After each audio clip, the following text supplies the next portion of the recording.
మీరందరూ కామారెడ్డి గడ్డ చాలా చైతన్యం తెలంగాణ ఉద్యమంలో బ్రహ్మాండమైన పోరాటం చేసిన గడ్డ. ఇదే కరీంనగర్ పట్టణంలో ఇదే కామారెడ్డి పట్టణంలో పోలీసు కిష్టయ్య పిస్తోల్తో కాల్చుకొని అమరుడైన సంగతి కూడా మనందరికీ తెలుసు. ఆనాడు చాలా కష్టపడి మనందరం పోరాటం చేసి అనేక సంవత్సరాలు పోరాడి ప్రాణాల మీదకి తెచ్చుకొని చాలామంది యువకులు చచ్చిపోయి తెలంగాణ రాష్ట్రాన్ని తెచ్చుకున్నాం. దీన్ని ఒక పొదరిల్లులాగా బాగా చేసుకున్నాం. వ్యవసాయం బాగా చేసుకున్నాం. పేద ముసలి వాళ్లకు 2000 రూపాయల పెన్షన్ ఇచ్చినాం. బీడీ కార్మికులకు దేశంలో ఎక్కడ ఇయ్యరు 2000 రూపాయల పెన్షన్ ఇచ్చినాం. మొన్న ఎన్నికల్లో 6 గ్యారంటీలలో భాగంగా ముఖ్యమంత్రి 2000 కాదు మేము 4000 పెన్షన్ ఇస్తామన్నాడు. ఎవరికన్నా వచ్చినాయా?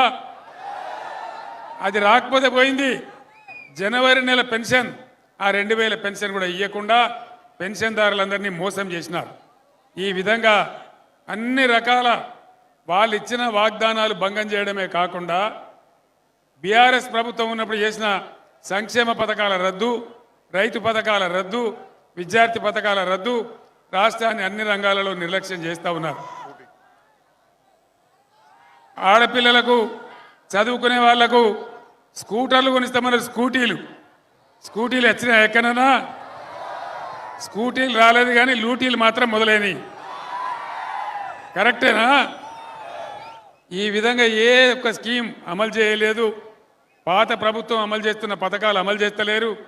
తెలంగాణకు బీఆర్ఎస్ గవర్నమెంట్ ఉన్నప్పుడు పరిశ్రమల రంగంలో, ఐటీ రంగంలో విశేషమైన కృషి చేసి బ్రహ్మాండమైన పెట్టుబడులు తెచ్చినాం.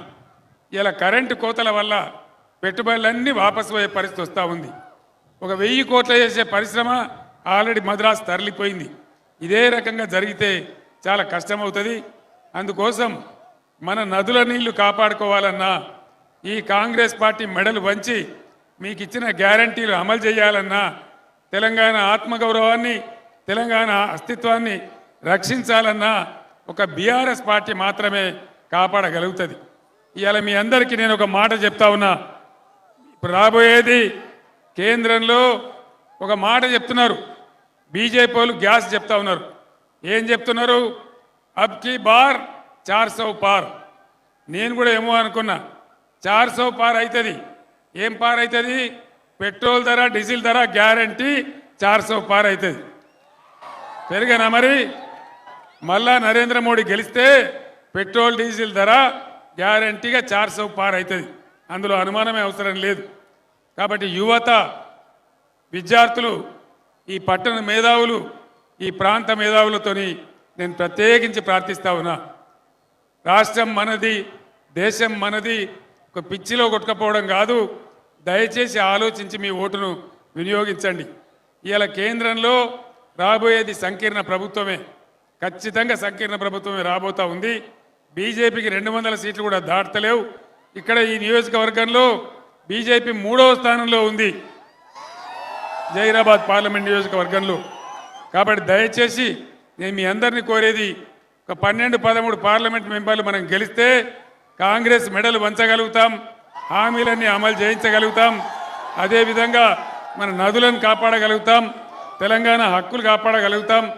దయచేసి విజ్ఞతతో ఆలోచించి మీరు బీఆర్ఎస్ పార్టీకి, గాలి అనిల్ కుమార్ గారు యువకుడు, ఆయన తెలంగాణ ఉద్యమంలో పాల్గొన్నటువంటి వాడు, మంచి వినయం విధేయత ఉన్నవాడు. మీరు అవకాశం ఇస్తే బ్రహ్మాండంగా మీ సేవలో ఉంటాడు. కాబట్టి దయచేసి అనిల్ కుమార్ గారిని గెలిపించాలని కోరుకుంటూ నేను మీ దగ్గర సెలవు తీసుకుంటా ఉన్నా. జై తెలంగాణ. కారు గుర్తు